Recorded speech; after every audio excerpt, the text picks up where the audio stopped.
Hello, welcome to this episode of Harmonious World. I'm Hilary Robertson, and for this episode, I'm joined by trombonist Nick Finzer. His album, Cast of Characters, has just been released, and it was a live set recorded just before the 2020 lockdown. It was recorded at the University of North Texas, where Finzer is assistant professor of jazz trombone, and it's got some great musicians on it accompanying Nick.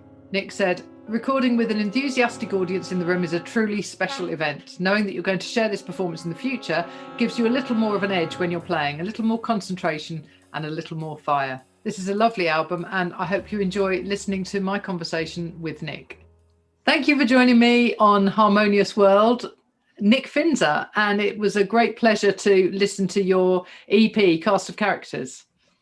Oh, yeah. Thanks for taking a listen. I appreciate the time and I appreciate the conversation today. Yeah. So obviously I want to talk to you about the EP, but I also want to talk to you about your website, because you've got one of the best musicians' websites I've ever seen. Oh, well, that's very kind of you. You've got a lot of stuff on there. So obviously your own performances and that sort of thing, but you've got a lot of stuff that's about the teaching, which obviously that's part of your life, but that's great. Yeah, it's just been something that's slowly kind of evolved over the years. And sometimes I think that the website's it's got too much stuff on it. So I try to keep on decluttering over as we go. But I've kind of been into the online teaching stuff since around 2016. And so it's just slowly been building resources and try to keep things going. And obviously the last year, having no performance opportunities, we've been more focused on trying to grow that side of my life, in addition to, writing music and teaching in person. Right. Yeah. So this was recorded literally a few days before we all went into lockdown, wasn't it? The 29th of February. Right. It was. Yeah. I had a big tour planned to celebrate the album that had come out last February, the day before that concert on the 28th. And so we were supposed to kick off a tour. We kind of got off the next week on a little bit of that tour, got to the West Coast, to California and Arizona. And by the time we got to Nevada, we were at the University of Reno there. And then it was just getting too crazy, and I just had to cancel it. And we just went home because I was like, we can't be out here trying to tour while they're going to shut down the whole world. And then a couple of days later, then it was all over. So yeah, that was kind of the end of what I hoped would be the beginning of a really kind of like a month of touring on the West Coast, East Coast, and sharing the music. I was really excited to get the music. It had been kind of a different, more in-depth compositional process for me, and I was excited to get that music, shared. And so it didn't happen, but luckily we did get this concert recorded and got some nice video to go along with it and start to release that and share it. And it's always good to get the feedback of people that have been listening, kind of being the tunes from the original record and then from the live version. And so that's been cool to have those conversations on Instagram and on YouTube with some of the people that have been checking out the music. Yeah, and the videos, it was obviously a very intimate setting, wasn't it? Because the audience is kind of all around you. Yeah, so we set up the performance space was at the University of North Texas where I teach, and that's kind of like it's a performance space. It's also the rehearsal space for all the big bands, and so there's like, I think 100 seats in there or something like that. But we wanted to kind of get people down into the crowd and kind of get the cameras to be kind of around, and kind of create, like you said, like a more intimate experience based on some other musicians who had put up videos kind of in a similar style where the audience kind of is involved. And so I wanted people to, be able to be like, oh yeah, I was there and blah, blah, blah. And they can see themselves. And so it's cool to see some of my students that now have graduated, in the background, kind of as I go through the videos and stuff like that. So we wanted to get that like more interactive energy, because when it's just black and you can't see anybody, sometimes it's from the stage. I mean, it gets a little, you get disconnected, so then it's nice to be able to kind of see some people and have that interaction. Yeah, almost like a jazz club, where you're sitting, I've quite often been to these, little smoky jazz clubs where not smoky anymore, but where you're sitting at a table right in front of the stage and the musicians are right there. Right, exactly. And that definitely comes across in the videos. I think it comes across in the music as well. They definitely sound live.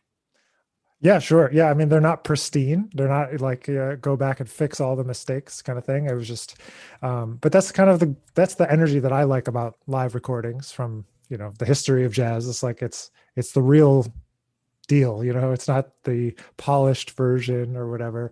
And you're right. It has a different energy, has a different kind of intensity. I think just because you're kind of, especially when you haven't had that much rehearsal time, say, and you get together and play, there's a little bit of that nervous energy that's like, okay, we got to make sure that where everything kind of goes as planned. But to me, putting musicians in that kind of headspace is a really interesting dynamic, because if you over prepare, sometimes I think you get kind of bored or complacent. But if there's kind of new and fresh, and maybe you're afraid of what might happen, it kind of lends itself to exploration and lends itself to have that energy, because you don't know, and you're kind of like, okay, I got to really be engaged, not like just playing Bye Bye Blackbird for the 100,000th time. You kind of think about whatever. So it's always been something that some of my mentors did to me.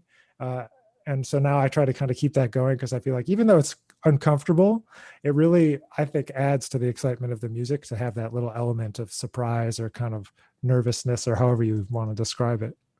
Yeah, I think it does. I think sometimes the danger with big jazz productions is that you feel like you're as you usually are, the 15th gig of a tour, and everybody knows exactly what they're doing. It's all just kind of, let's just get on with it and get through it. And I always love, I go to Ronnie Scott's quite often, and all sorts of other places in London, and I always love it when there's no set list. There isn't a set list written down on a bit of paper, and you get this sense that the pianist is just going to go, oh, I know, we'll do this next. And you can see them looking at each other and going, oh, okay, this one's coming next, or we're going to do something new, or and that's just so exciting.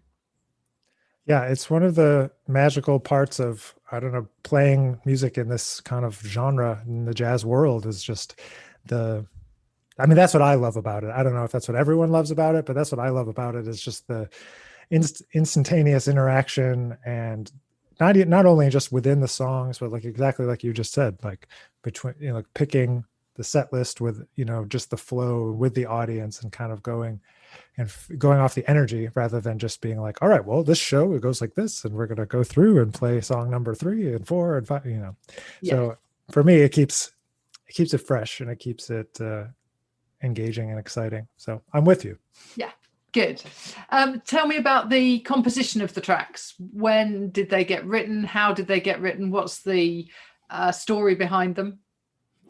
Sure. So yeah, the compositions from Cast of Characters kind of evolved from a wanting to kind of encapsulate not necessarily certain people that are, like, it's not about a certain person necessarily all the time, but certain types of people that you meet along your creative journey as an artist. And so, like, it starts off with kind of this track that's called "A Sorcerer is a Myth." And so for me, it kind of came from this idea of, the further along on your journey you go, the more layers you're able to pull away, eventually to the point where the thing that got you so excited in the first place is no longer a mystery.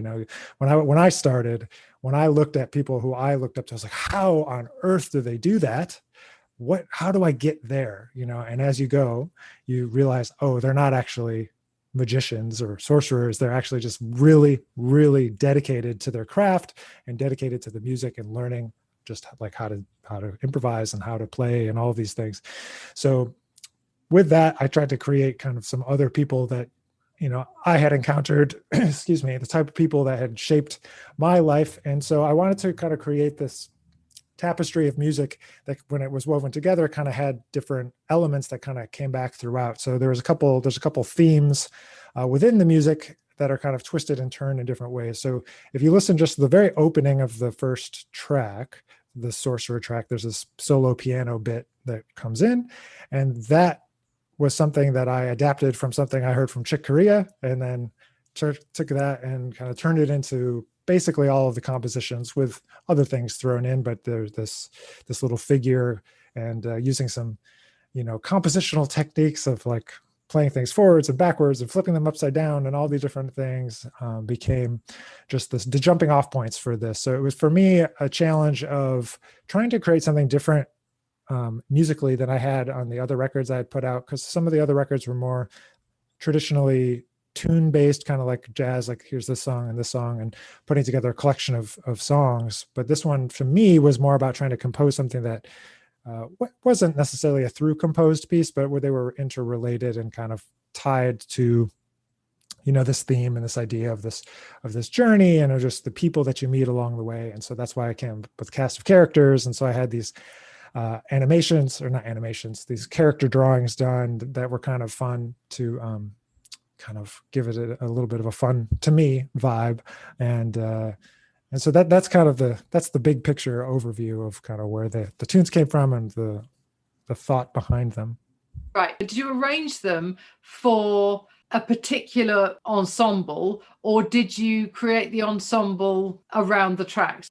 Yeah. So I have my group that's been my group for the, we've put out 5 records. This 5 like physical records has Lucas Pino on tenor saxophone and bass clarinet, who's on this EP as well.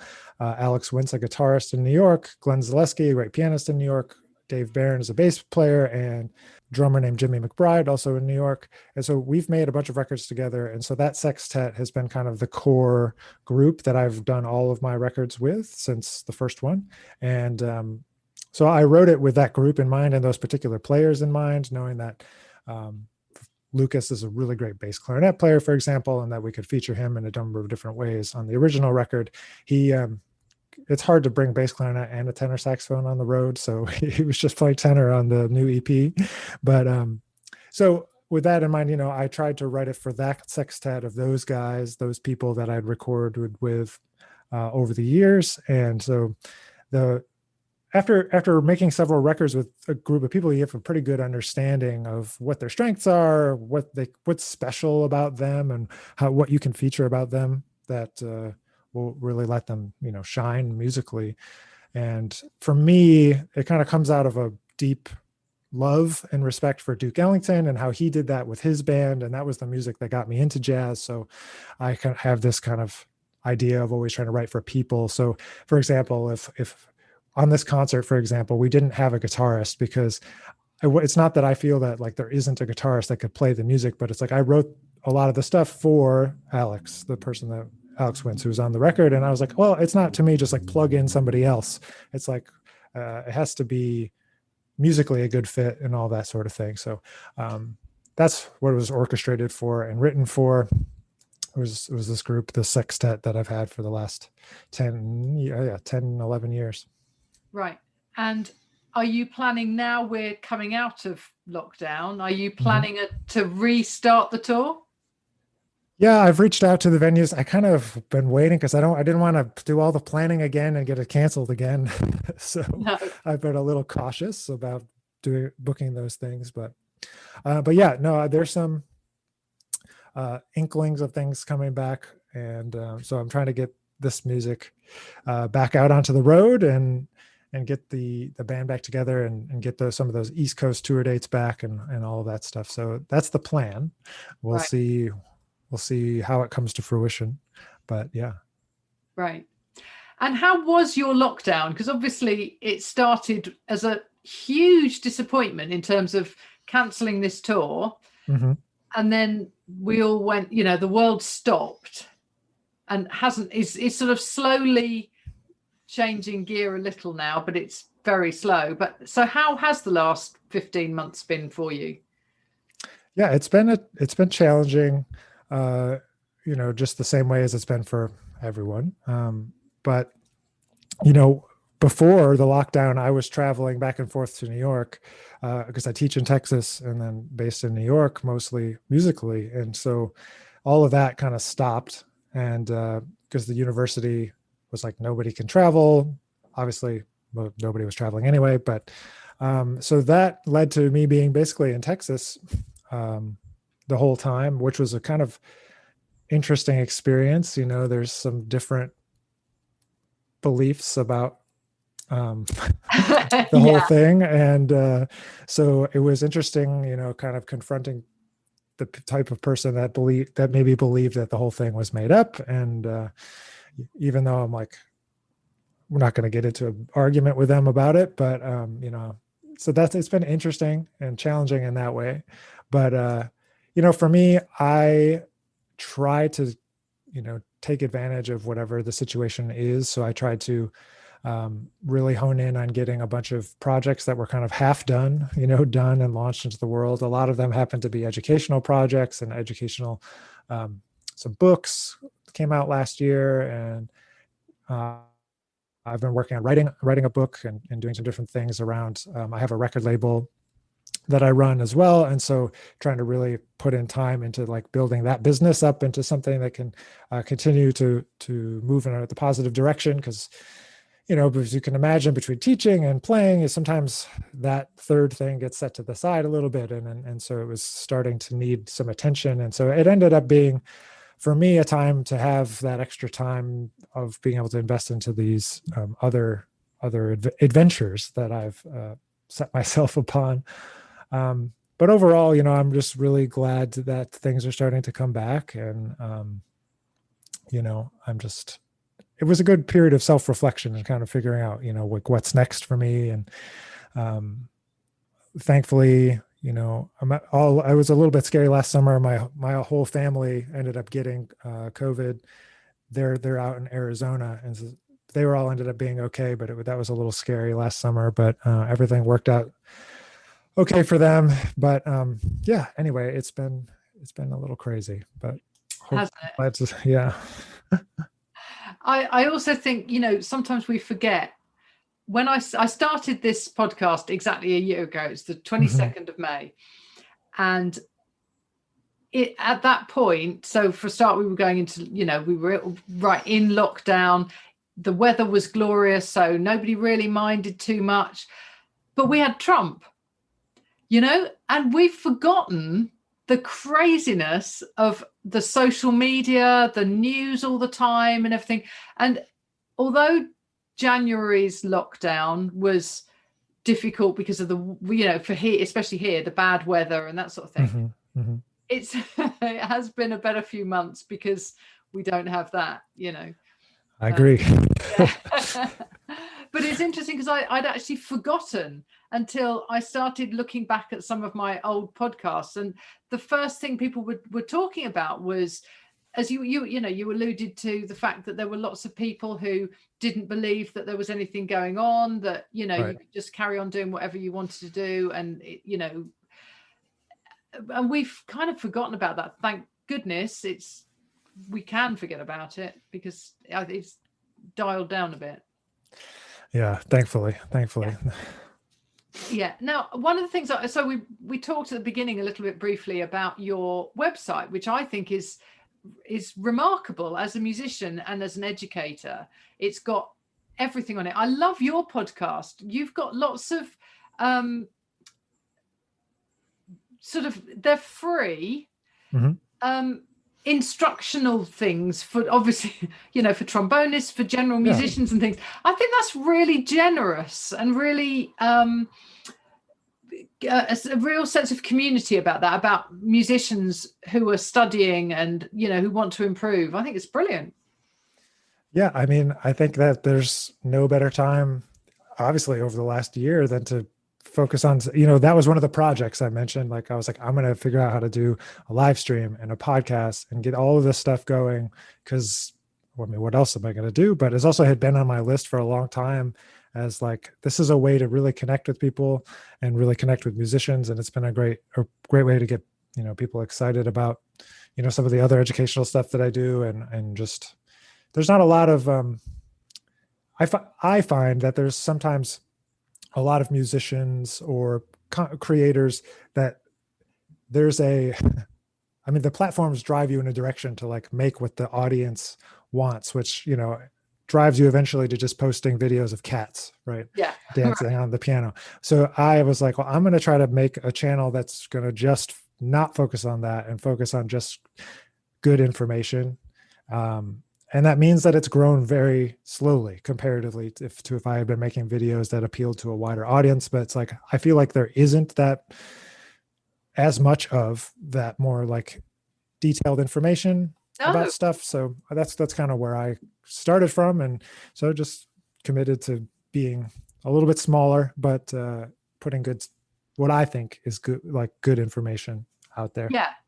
Good and useful information especially perhaps for young musicians, right, who a lot of them will have been starting out on their musical, perhaps professional career, but certainly musical career, even at school or at university, and to stop, lessons stopped, and then lessons were just online and they weren't quite the same because a lot of teachers really struggled with that, and the technology wasn't always easy, and all of that. And so I think to have things like your website is great. So thanks for checking it out. I appreciate the kind words.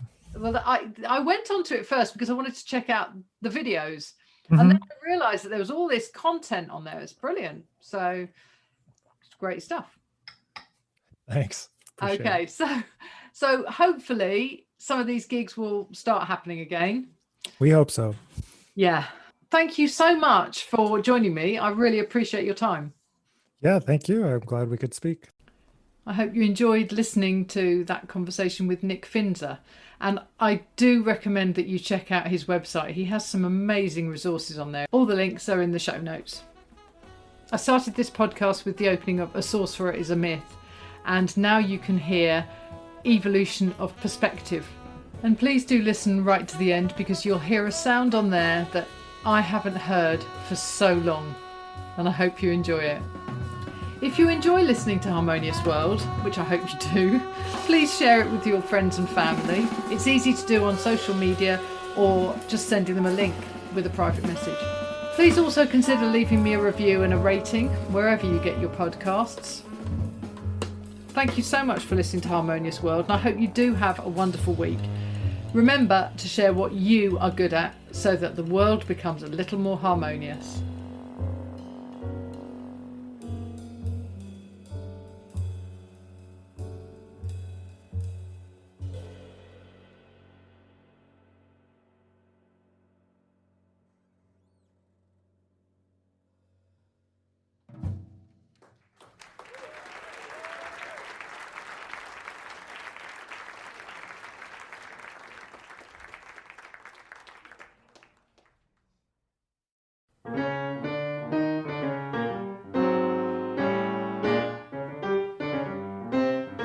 Thank you for listening to the latest episode of Harmonious World. My name is Hilary Seabrook, and it's a great delight to bring this series of discussions with musicians and composers and writers and all sorts of people to you.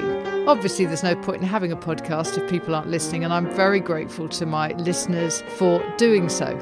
Thanks also to Joe English for composing and performing this new theme tune. So wherever you get your podcast, you can leave a review. You can share this with your friends and family, either as a link or on social media and that sort of thing. I'd be really grateful for that. Don't forget that you can subscribe now. There's a link wherever you get your podcasts. So have a great week, and please remember why I started this, which is just to try and make the world a little more harmonious. Thanks for listening to Harmonious World.